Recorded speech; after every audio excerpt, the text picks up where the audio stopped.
আপোনালোকেও বাৰু এনেকুৱা গ্লাছত পানী স্পট পৰিছে নেকি?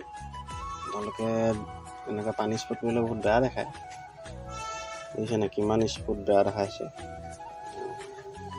মই আহিছিলোঁ ডিব্ৰুগড় ডিটেইলিংছ ডেভিলছত। ইয়াত খালি বৰ ধুনীয়াকৈ কামবোৰ কৰি দিলে। চাওকচোন মেচিন চেচিন লগাই পূৰা ফিনিচিঙলৈ চাই থাকক কিমান ধুনীয়া ধুনীয়া কাম কৰি দিয়ে। বেক গ্লাছত এটা ক্ৰীম লগাই লয়, সেইটো নকয়, সেইটো চিক্ৰেট হয় ক্ৰীমটো। তেওঁলোক আহিলে মানে তেওঁলোকে লগাই দিয়ে এনেকৈ। এইটো পটা স্পট যোৱা এইটো ডিটেইলিং কাম কৰি আছে। চক কিমান ধুনীয়া, কিমান ফিনিচিং, চক কিমান ধুনীয়া লাগিছে।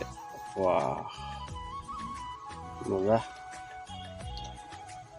কিমান ক্লিন হৈ গৈছে চক না, একদম ধুনীয়া হৈ গৈছে।